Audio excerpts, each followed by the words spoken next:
possession of this land that you want, and how do you intend to get there? It's a contribution that the black man made in this country, which amounts to 310 years of slave labor, for which we have never been given a dime or a cent, places a burden upon the American white man today for which the government should pay. Since we cannot live in peace together, mixed up on this continent, the alternative to that solution is to divide a separate part of this country into which our people can migrate, and in which the government again should supply us with the machinery and the tools necessary to establish our own independent society and our own independent country. And in this way, it will be creating a solution that the black man himself, our people, ourselves, can bring about if we have that capability. And for your clarification, because this has been brought up, some people say, well, why should the government do this? If this government can send billions of dollars to communist countries like Poland and Yugoslavia and to neutralist countries in Asia and Africa who have never made any contribution whatsoever to the sum net worth of this economy and country, and at the same time, this government feels that it is too much to set about something real to solve the problem for the slaves who made a greater contribution even than your people did, why the government doesn't even deserve to continue to function as a government. What land is available that's not already possessed by others? When you came to this country, the land was inhabited by the Indians, and you didn't have any problem then. Free the land, battle cry in our freedom call. Political prisoners in the system, we say free them all. You hear the call, haters never wanna see you ball. But I'm a freedom fighter, I just wanna see them fall. Standing tall, cause we trapped in the system, they slapped us in prison. Just a part of capitalism. I'm a revolutionary, I adapt to the system. I ain't playing with y'all haters, I come strapped when I kick them. Black fist in the air as we walk through the door, representing Malcolm X and Assata Shakur. Queen Mother Moore, Batula Shakur. Fight to free the land is what we doing it for. The struggle, the leader, for Huey, for Mia, Garvey Fred Hampton, General Hamisha, Grandmaster Teacher. He's blasting y'all, you're gonna feel it. The voices of New Africa. Free the land. These are voices of New Africa. Free the land. These are voices of New Africa. Free the land. These are voices of New Africa. Free the land. These are voices of New Africa. Free the land. These are voices of New Africa. Free the land. These are voices of New Africa. Free the land. These are voices of New Africa. Free the land. These are voices of New Africa. Free the land. We got to have thinkers that are going to direct us in terms of how we're going to be able to achieve the goal of liberation throughout the world. We have the same problem. That is neo-colonialism. We have no control over any area in which we live. Matter of fact, we have been diminished, and all of those things have happened under the American system of capitalism. That's why we're saying we want to break away and create our own, and have our own self-government, and have our own control over our lives. You're listening to the voices of New Africa, where we educate the uneducated and re-educate the miseducated. Free the land.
Live from Ida B. Wells City, spanning from Africa, Asia, all the way to the United States of America. This is Around the World in Black again. It's the news, y'all, what's going on? It's the news, y'all, what's going on? It's the news, y'all, what's going on? It's the news, y'all, what's going on?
Million Congolese were killed under the administration of King, and the Belgian government had to take control of the Congo from King Leopold. And Congo has an abundance of wealth, abundance of gold, of silver, of all kinds of things that deal with the communication systems and things like that. Cobalt, and Belgium, Congo, that was being ruled by the Belgian up until Patrice Lumumba became, the candidate and became the first president of the Congo in the 1960s. When Congo received its so-called independence, but he was assassinated, and they had set up.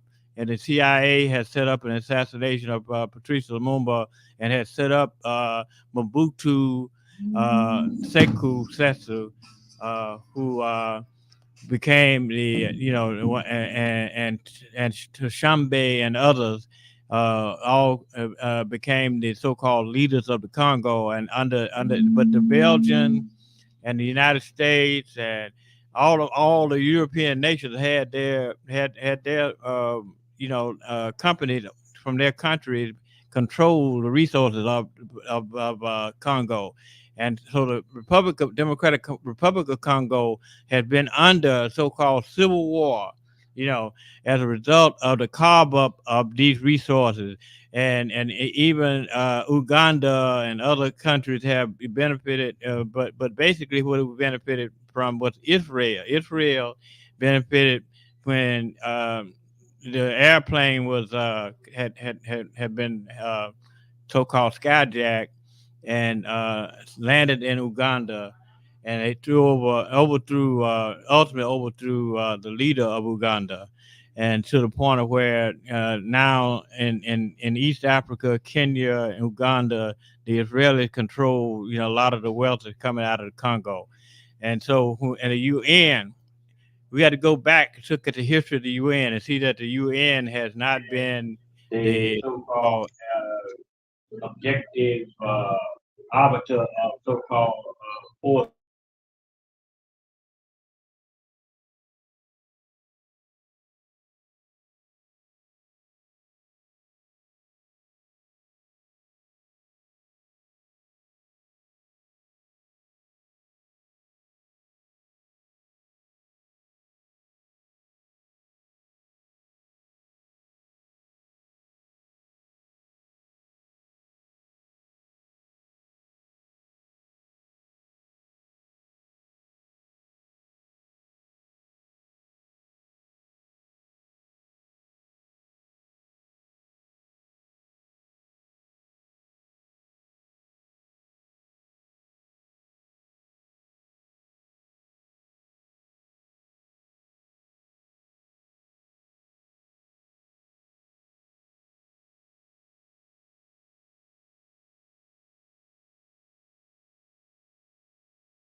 question.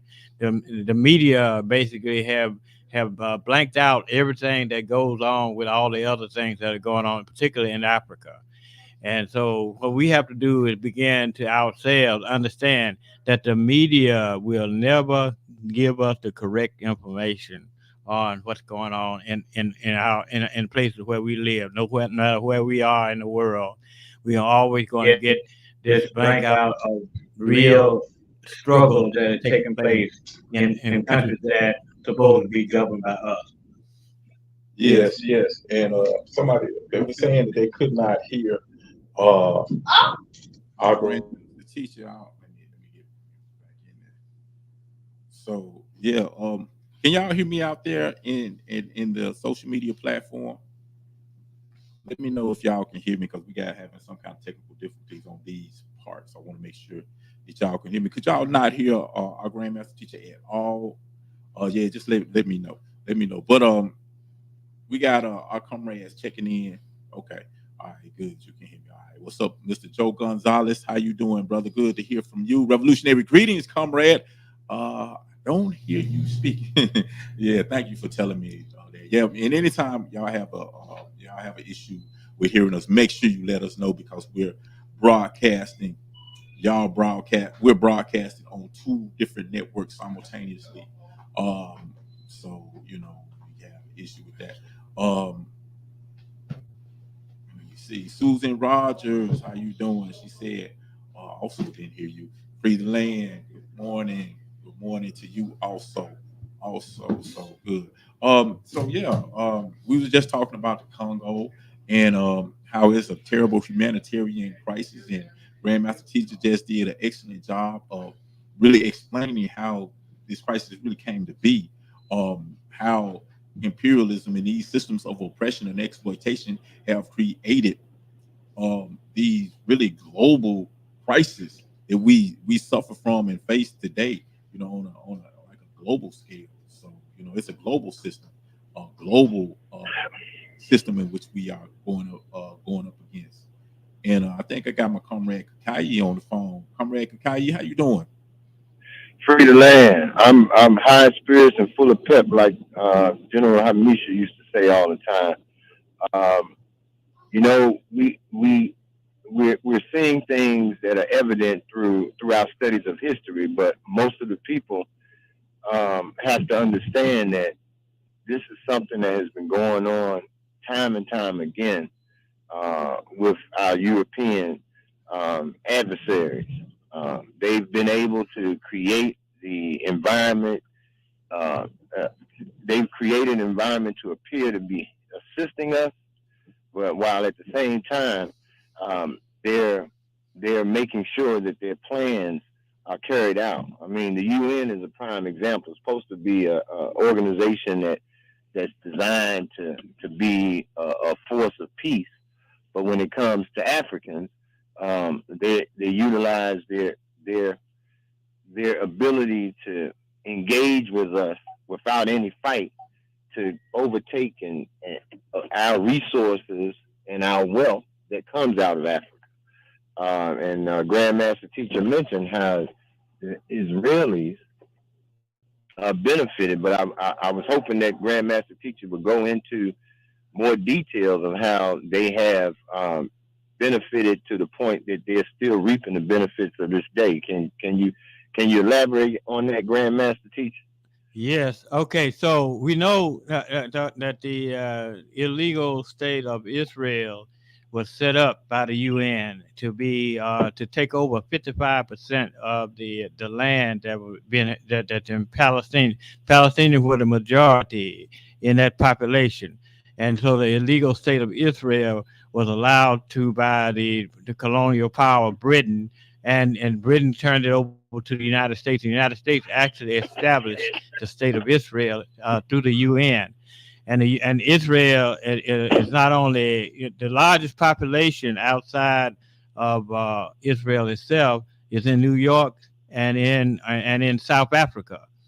And in South Africa, of course, they control, the diamond industry, at least, the gold and portions of the gold industry. and so therefore that this nation that was established by the United States in 1948, and then ran off all the people in Palestine, has become a power in all the finances, even in the United States. You know, the largest, I mean, the great amount of the resources are being controlled by these settlers who came from Europe and moved into and created the state of Israel. And so when we talk about the Congo, and we talk about, you know, that's in close proximity to Israel. So Israel is able to bribe the leaders of states like Rwanda and Uganda, which are right next door to the Congo, to come in and take out the wealth and turn that wealth over to Israel. So that makes Israel, you know, the riches of to have the riches to be able to do everything it wants to do, and it is able to control the government of Kenya and Tanzania and Uganda, and so the wealth of Congo is coming from, you know, going straight to Israel, because Israel is right there. You know, Israel is right, you know, Africa right next, you know, in part of, really we could say a long time ago, Palestine was considered a part of Africa, you know. So now it's going directly, this wealth is going directly from these impoverished countries that have these neo-colonial leaders who are cooperating with all the imperialist forces, including the United States. And so Israel is taking the lion's share of the wealth that's coming out of Congo, particularly in diamonds and copper. Yeah, I got people calling me all that. Hey, comrade. You know what? Yes, sir. You was telling me earlier, Grandmaster Teacher, about some children who were basically being exploited for their labor on the continent. Go into that particular story. Okay, in Ghana, you know, that on Western media, and I think it was NBC, or it might have been CBS, where they're reporting about the children of Ghana in the cocoa mine. A lot of people don't realize the cocoa mine, the greatest cocoa mines, are in Ghana, West Africa. And M&M, you know, what they call that, chocolates and all that. The company that is producing those kind of chocolates out of cocoa control the cocoa fields, the cocoa farms in Ghana, and they have children, you know, working men's job, and are taken out of school, that they're not even allowed to go to school. They had to work, and so the information has come that, you know, that the cocoa company in America, I can't think of the name of that cocoa company, but that cocoa company, you know, had been denied, but they had people to go to those farms and go to the areas where the cocoa farms were, and show these children, and these children were talking about how they had to work, you know, like they have 5-year-old children cutting, you know, cocoa off the trees of cocoa, of the cocoa trees, and processing the chocolates and stuff with the companies. So therefore they're making billions and billions of dollars, you know, off of the cocoa farms in Ghana. And see, we have to be ourselves, not to be thinking, you know, thinking that everything is all right in Africa. We go to an African country, and Ghana is allowing us, you know, African from America and other places, to come in and live and take over and give them land and all that. But the Ghanese government themselves, the people that's in government, the neocon, they're being ruled by corporate forces, and these corporate forces are you know, like exploiting our children, and then 90% of these children that are working are not allowed to have full schooling or anything. And you know, and they talked to a 15-year-old girl that had been working 10 years in cocoa, and had not been able to go into school, you know, go to school. And they have ambition to be this or that, but they don't even have the school for them to be able to. So that because they're working in the cocoa mine, the cocoa tree, cocoa farms, and in West Africa, cocoa is a trillionaires are being made as a result of all of these chocolate factories that exist here in the United States. Definitely. Comrade Kakai, you still there? Yeah, I'm still here. Yeah. While we get in, you want to add anything to this particular story about basically child labor, who which do not? This is a story I didn't even know about until a little while ago. You have anything you can add to that? Well, that's a growing phenomenon in Africa where child labor is legitimized by the settlers through their use of neocolonialism to make sure that they have indirect contact with the situation, when in actuality what's being done is on their accord. And that's not just in Ghana. I mean, you have the countries that deal with mining, silicone, mining coal. You find children being used as labor copper mines, in order to maximize profit margins.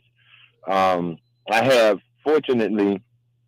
know firsthand how the cocoa, which is the actual fruit that's used to make chocolate, through my experience in Dominican Republic with a partner of mine, they have to pick the cocoa. They have to cut the cocoa, take out the inside, which is the white beads or seeds, the big seeds. You take them out and you begin to process the chocolate with the inside of the cocoa. The cocoa is a green fruit. When it's ripe, it's a green fruit that you take the insides out, and the insides with these big seeds with white coating around it. They use that to make chocolate, and to have children sacrifice their education in order to do the labor that's required to make these to produce the product that makes this chocolate is astounding. And we should be astounded worldwide, including European countries. But because they are benefiting from reaping the wealth and control of the resources, they're not going to say a word. If it was a bunch of Europeans that was involved in European children that was involved in this child labor, we wouldn't hear the end of it worldwide. But when it comes to Africans, it's just the way it is. And Africans worldwide, including here in the United States of America, we must begin to stop saying that that's just the way it is, and begin to be a part of the struggle of liberation of all our people worldwide. Because this is just one instance of many instances around the world that these people are brutalizing and using us to amass wealth. And the reason the Israelis are in the place that they're in today is because they are the third generation, in my book, of Europeans raping African nations to amass wealth. And in order to maintain their wealth, they know that because they're doing something wrong, that they have to build a military to fight and take the land and kill the people. And that's where we're going wrong as a people. We got to understand that we have to have a military. We have to build that. Obviously, for us, it's going to be to protect and defend ourselves. It's not going to be in an aggressive manner in which we build a military. But nonetheless, we have to start understanding the importance of building a military, because when you're dealing with these white folks and you have a disagreement or controlling land, controlling resources that you call your own, they're not going to just willingly leave. And we have to be able to forcibly, we have to have the ability and the potential to forcibly remove these people. You see what's going on in Palestine today.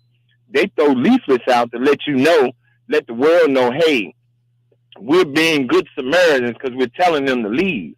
But at the end of the day, we don't understand that you can't tell a people to leave their own land because you're going to kill all of them. You shouldn't even be there. You should be retreating. You should be removed from that area because that's not yours.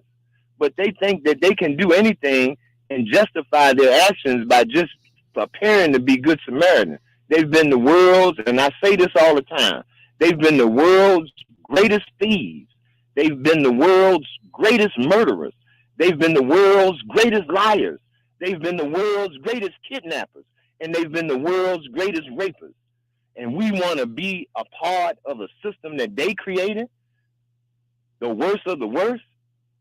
People, we have to wake up and understand that it's time for us to band together to protect and defend ourselves, and at whatever cost. And do not be deterred by what white people say we are doing that's bad, when we're just rectifying the evils that have happened to us for centuries and centuries, for centuries. And I yield. Free the land, comrade. Free the land. Well said. I am. I will. Yes, sir. We're gonna jump into this term of the day, which is gonna be a good one, y'all. So we'll do the term of the day, y'all. From capitalism, imperialism, dialectical, historical materialism. This is the new African term of the week.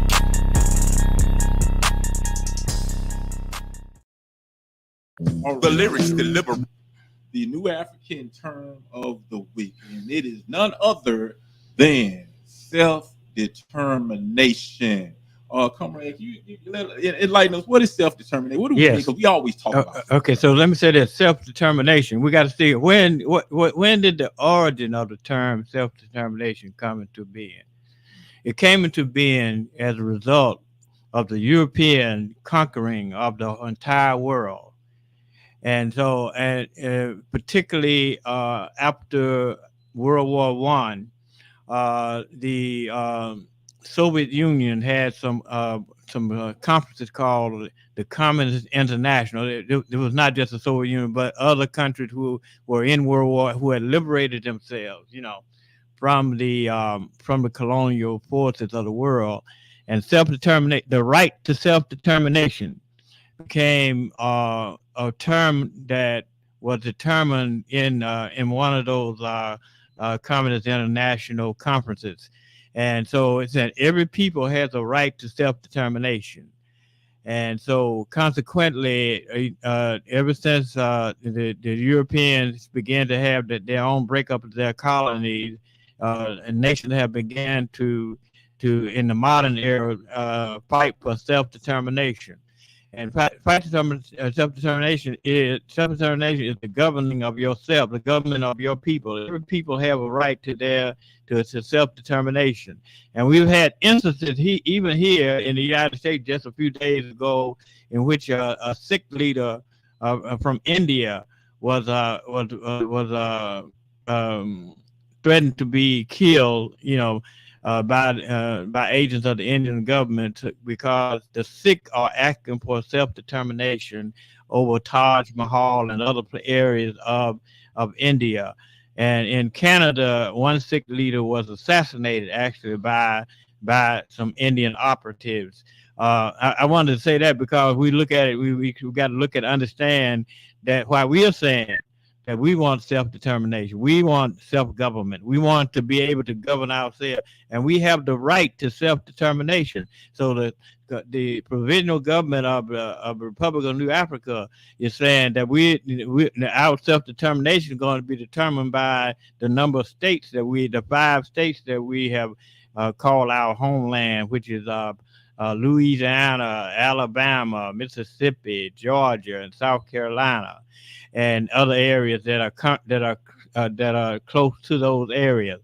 And so when we talk about self-determination, we got to look at the struggle, and even when the African people of America, us new Africans, have always participated in supporting self-determination for all nations that have been oppressed, that have been colonized by the European forces of the world, or any other forces that are attempting to hold on to land that people have homelands of people who have been determined, who are determined that is their land. And so therefore, the Pan-African movement, which basically started in the West, in the United States, and from elements of the Caribbean like Jamaica and Trinidad, and that became part of the Garvey movement and all that in terms of that. But even before the term self-determination became the term,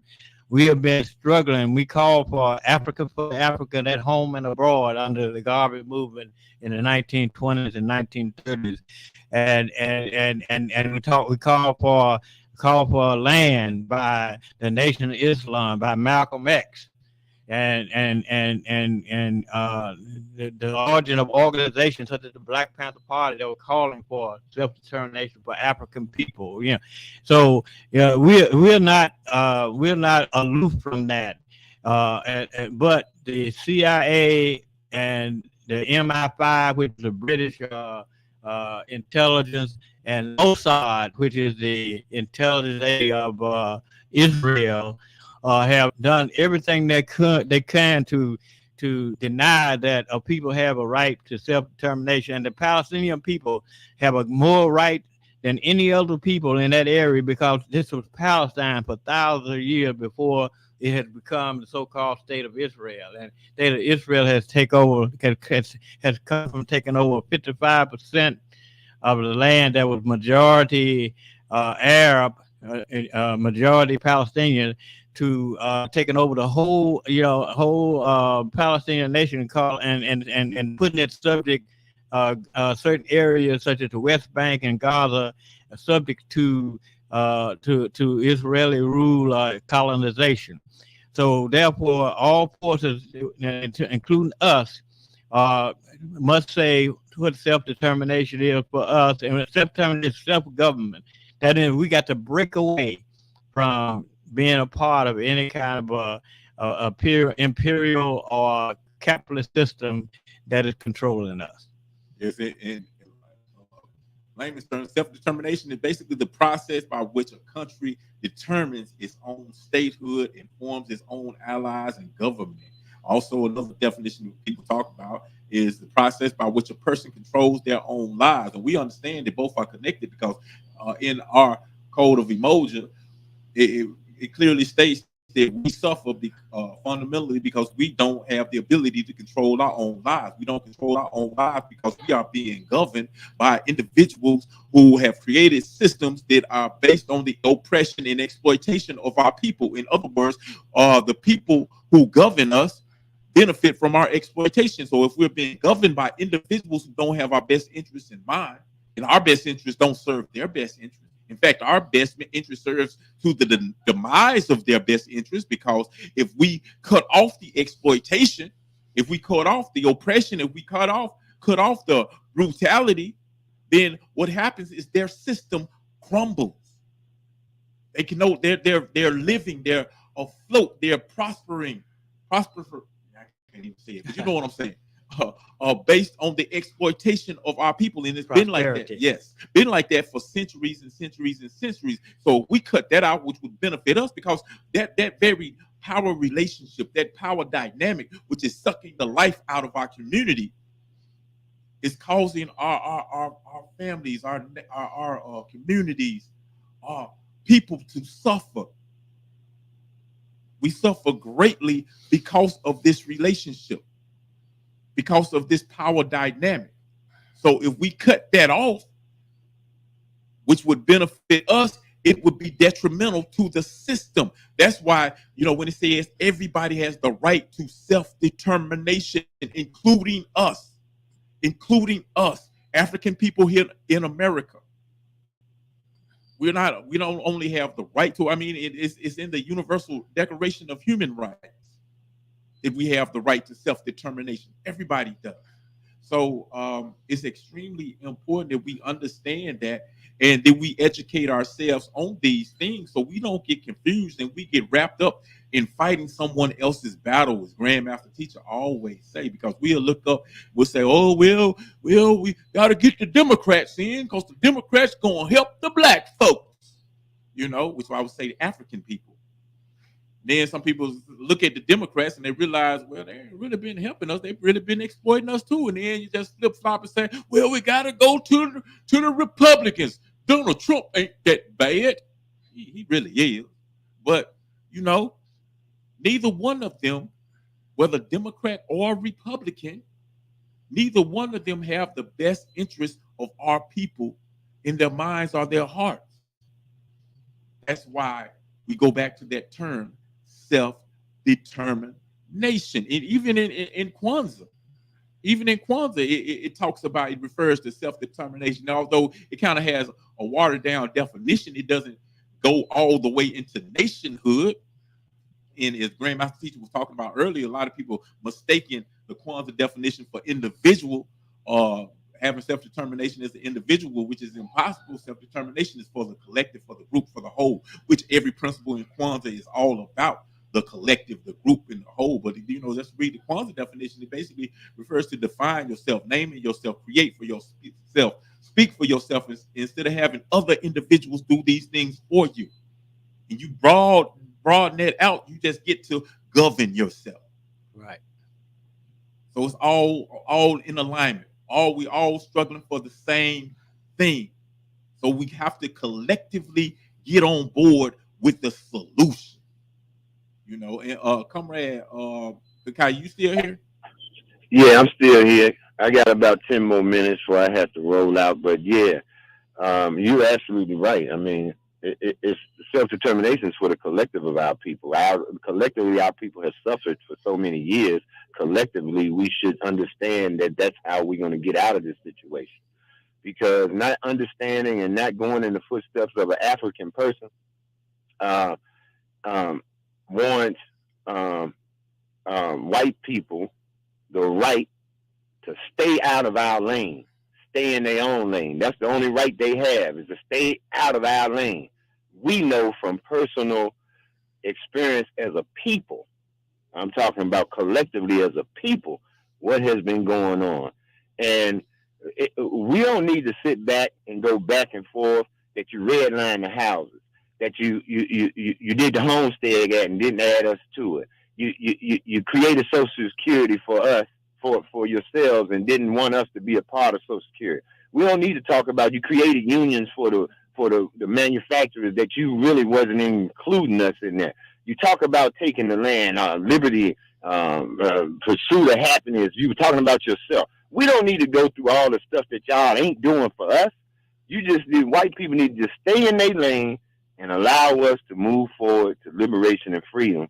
And if you stay out of your lane, it will minimize the bloodshed, because at some point, our people are going to be, all of us together, will be on the same page, willing to die for our liberation and freedom. So you better stay out of the way right now and just go ahead, understand that we have the solution to our problem, and just let that materialize and evolve into the solution for our people, and not be a part of it.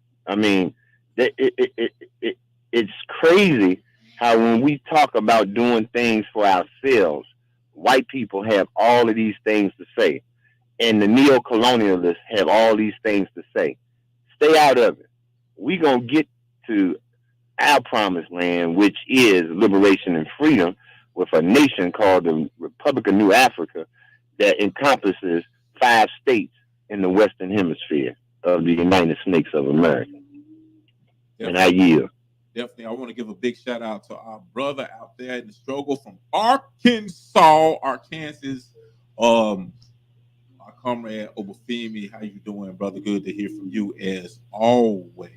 But yeah, we're talking about self-determination and how important it is for us, and how we have to. That's why it's really important for us to have our own educational system, because see, your educational system is going to kind of indoctrinate your children into what they believe, whatever the purpose of the educational system is.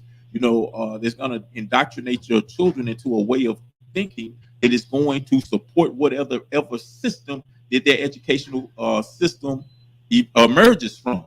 And of course, the United States of America, the public schools, it comes out of a capitalist system, and capitalism is supported by the exploitation of our people. So, in essence, when you go to school, there is a well-established school to prison pipeline, which is just shipping our children from the schools to the jailhouse, which is a modern day legal form of slavery. And it also teaches us, if you do manage to escape the prison system, if you're an African person, but this school system teaches us how to be modern wage slaves. Let's be a wage slave. They tell you, you go to school, get an education so you can get a good job. Not so you can go out into your community and build for yourself, to do for yourself, to take control of your community. We're not taught that in school. That's a foreign concept to us who graduated from the public school system. We have to learn those type of things somewhere else. I always talk about when I went to the prison system. The first time I talked to the brothers there, and I realized, man, some of our strongest, most intelligent soldiers are locked up, because these brothers were on point. Because in many of the prison systems, we have our own educational programs. The Republic of New Africa, Black Panther Party, and organized revolutionary organizations have infiltrated the camp and set up educational programs within the prison system. So now many of the so-called inmates have access to a proper education. And I was just shocked and amazed at the level of political education in the camps. And I was like, boom, there it is. That's the trap right there. I saw it right before my eyes. They got the army, they got the military, they got the leaders locked up. That's why they call it a trap. That's why they flood our communities and our music airways with trap music. That's why they have us celebrating trapping and working out the trap house, because this whole system is a trap. And once they get you in a trap, they just put you back in this legal slave system that allows us to be exploited. And we finna get out of here, but you want to say something real quick before we wrap up? Yes, I want to say that so that's why the terminology is very important with our self-determination. Terminology is very important so that we won't be emotionally talking about trying to overthrow a system. We got to understand that's what Malcolm X was talking about, revolution, and gave us the definition of revolution in terms of what they said they were doing in the so-called American Revolution. And that's why Malcolm X was assassinated, because he was raising up the consciousness of the masses of people to the fact that we have to have revolution. There's not going to be any kind of deal made by which we can coexist, with the system of imperialism, of capitalism, of colonialism and neo-colonialism. But we have to ourselves understand that we have to educate ourselves. Yeah, there are three things we got to do. Educate ourselves about our enemy, and create our plan based on the reality of our condition. Exactly. And we're going to get into that more when we leave the radio station. But we ended up with our political prisoner shout out. For those of us locked down in the belly of the beast of the prison concentration camps in America, this one's for you, family. Stay strong. Big shouts out to everybody behind those prison walls. Brother Tank, Brother Atiba, Brother Naima, Kwawi, the People's Champ, Munir Abu Jamal, and all of our political prisoners. Abdul Shakur, free the land to all of y'all, to all of our elders in the community holding it down, doing y'all thing. We love you, Grandmaster Teacher Fadali, Brother Egg Pay, General Rashid, General Rico, Mama Condi, Mama Ayo, Deli, and all of the elders in the community. Keep doing your thing and keep on ticking, and we're going to keep on working. To all the ancestors who gave their lives, we want to say we love you. Thank you. Queen Mother Moore, Queen Mother Yah Satwa, Queen Mother Betty Shabazz, all the Queen Mothers, and all the freedom fighters, Malcolm X, Gabriel Prosser, and so many more. But we leave y'all with our revolutionary cry, and that is free the land, free the land, free the land. We out.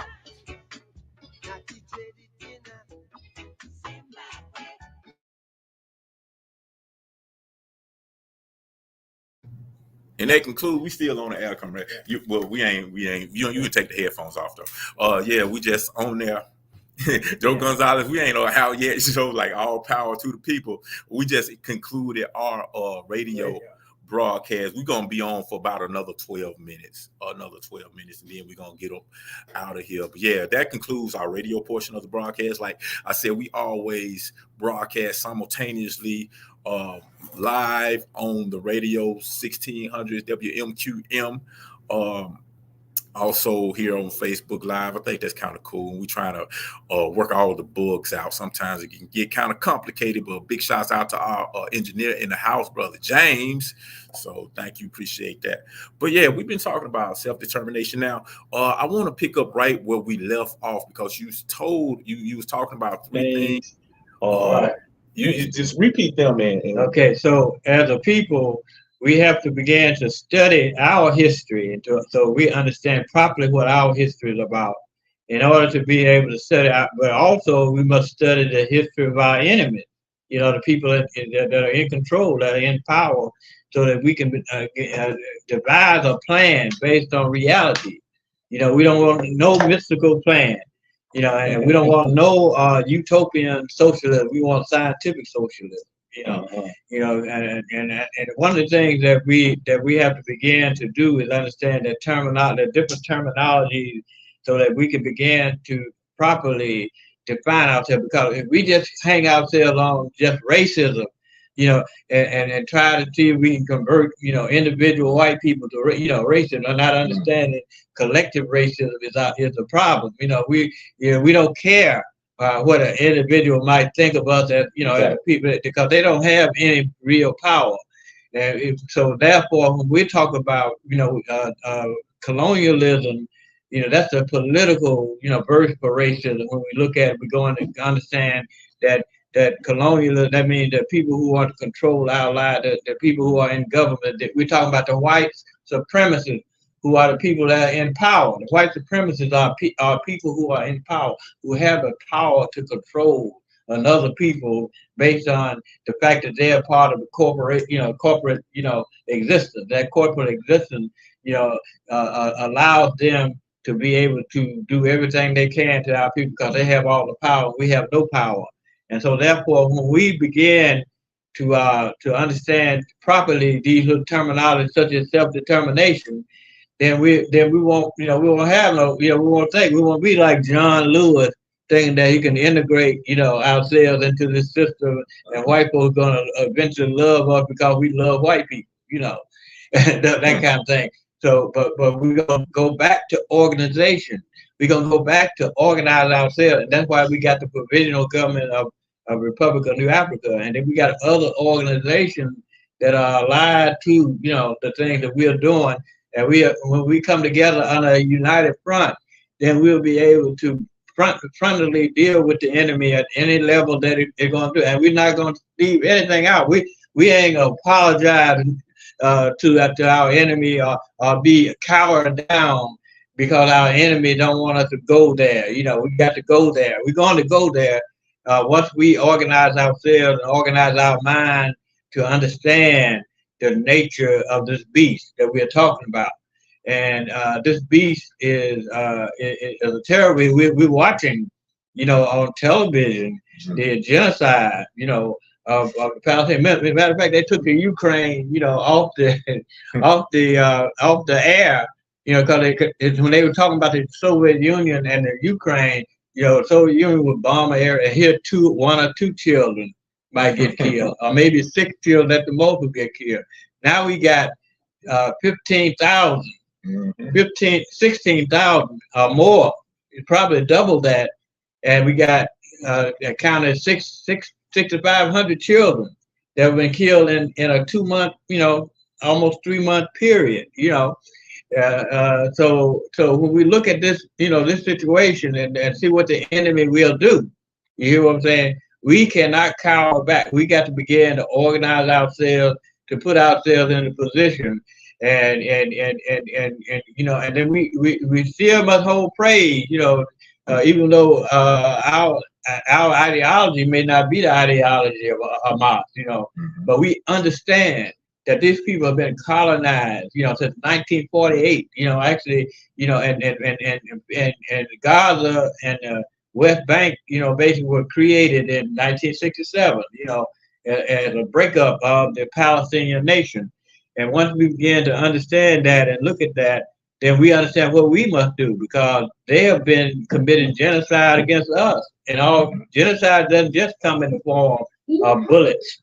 Genocide comes into the policy, and the policy of genocide started before October 7th, and for the Palestinians, because they were controlling the food product of everything. Everything was being controlled by the Israelis,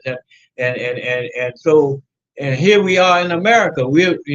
Our substance is being controlled by our enemies, and so therefore, when we look at it, we got to be as correct as possible we can, because we'll be talking about fighting the enemy, and it's not the enemy, because we misdiagnose who the enemy is. Exactly. Well said. I mean, the first step in the scientific method is defining the problem, and a lot of us, we mess up right there because we misdefine the problem, because we haven't been taught critical thinking. We haven't been taught to have a critical analysis of concrete reality, of objective reality of the concrete conditions. And I debate and struggle on this point a lot, because a lot of people, especially in today's society, they have elevated their belief to the level of a truth. Like, I believe this is what I believe, so it's my truth. Yeah, it is the truth, and I always say you have to. I mean, it's cool to believe whatever you. I don't even care what you believe. Honestly, I don't care about what you believe. Period.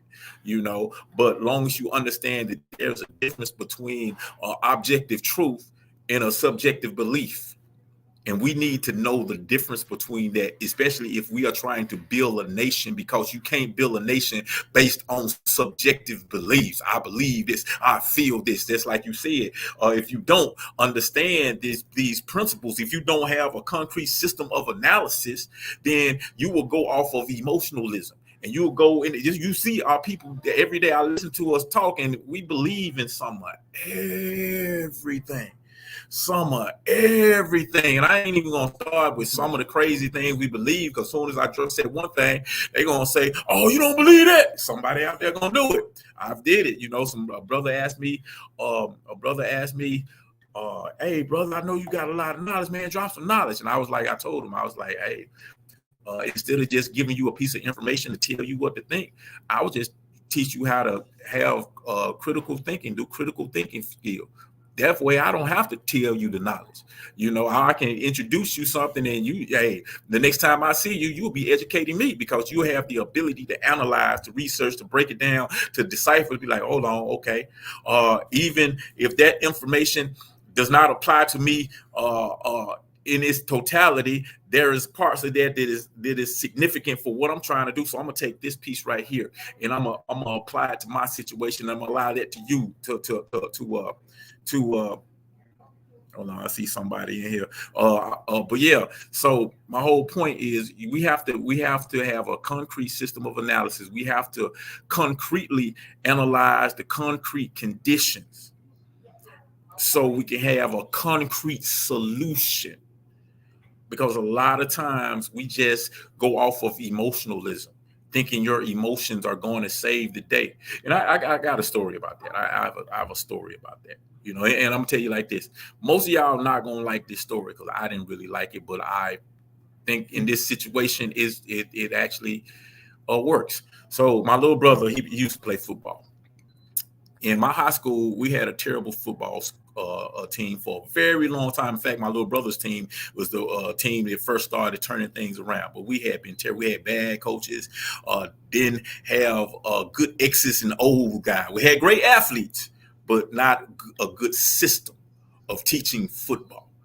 And we was playing against this white team who had a long tradition of going to state, being very good, you know, good X and O's. They understand the science behind football. Now they was kicking our tail.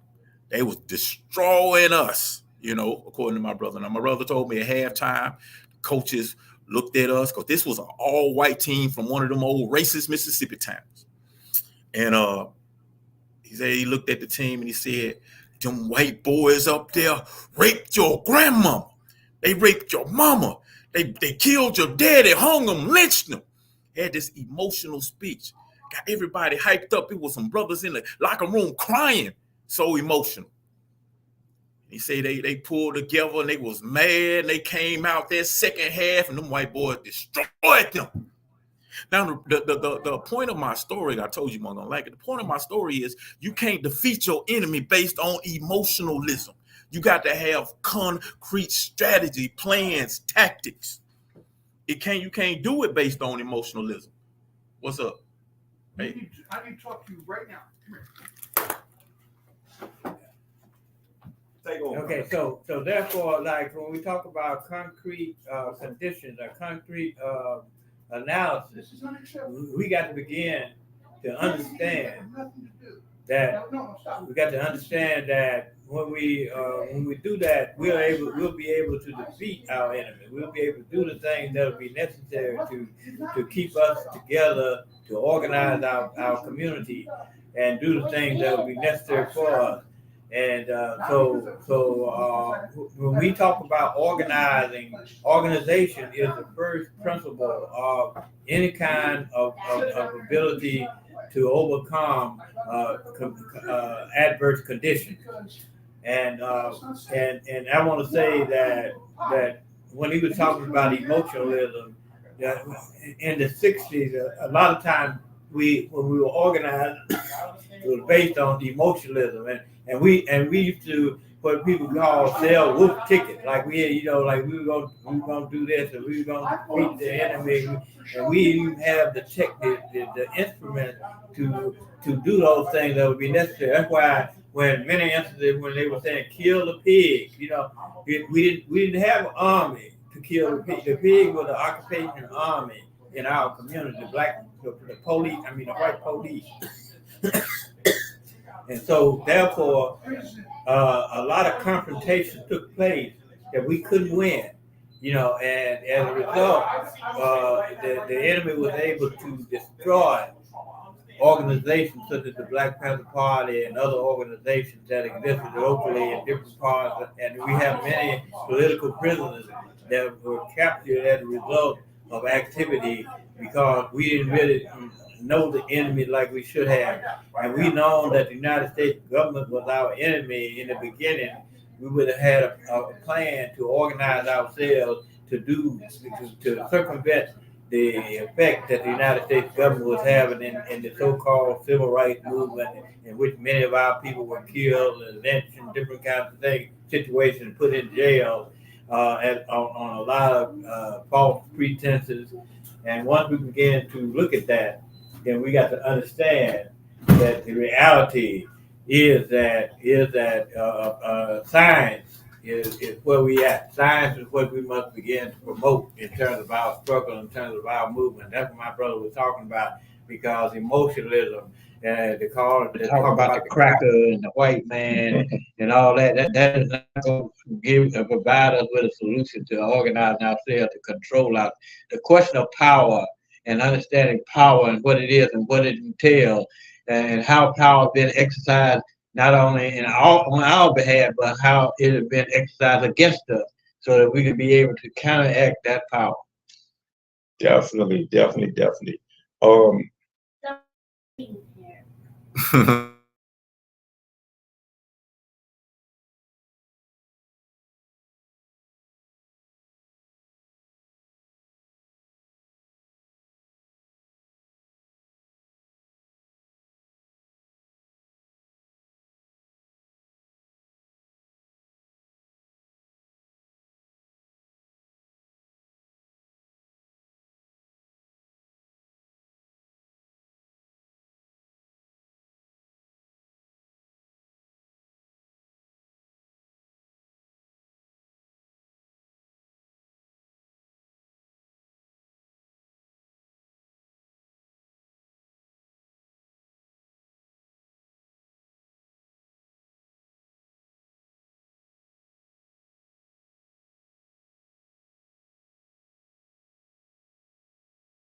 Thank y'all. I've been muted again. I was muted. Sorry about that.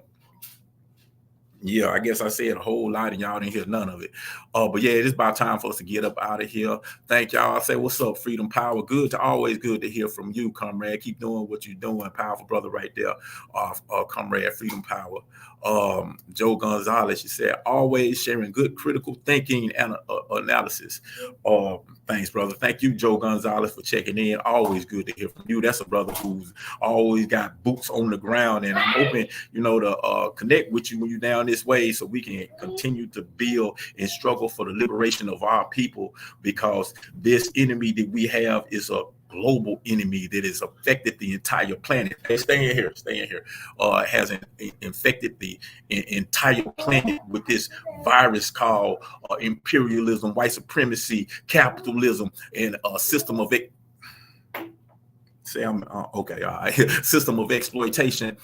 And we definitely have to work together collectively to bring about a collective solution and get rid of this system that has been so detrimental to our people and really the people all over the planet. I am Brother Prophecy with my comrade, my elder, my grandmaster teacher, Brother Fadali, and we will join y'all again next week. Same time, same place. If you're in Memphis, you can listen to us live on WMQM 1600 AM. You can always hit us up right here, right now on Facebook. But we love y'all, and we're going to leave y'all with our battle cry, and that is, free the land, free the land, free the land.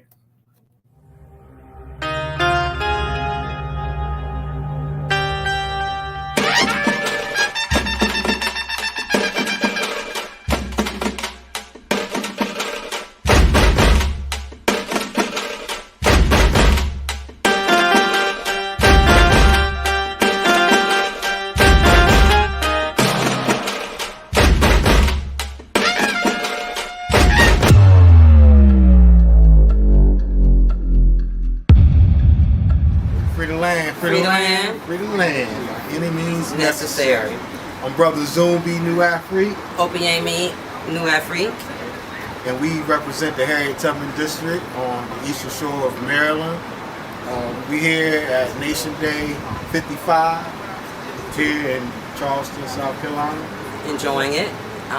Here to represent the Harriet Tubman District on the eastern shore, and just want to commemorate and celebrate the 55th year of the PGRNA. Right on. Time to break it down.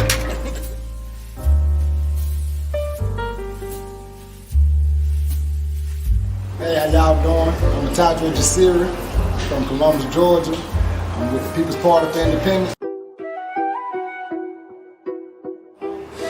Our organization, we're standing on 5 principles of defense, education, economics, politics, and culture. And in doing that, we think if we can control these 5 principles, then we'll be able to keep the community safe, clean, and organized. And in keeping the community safe, clean, and organized, we know that we need to own, operate, and control the community. And in doing so, we think 5 institutions will help us, and that's a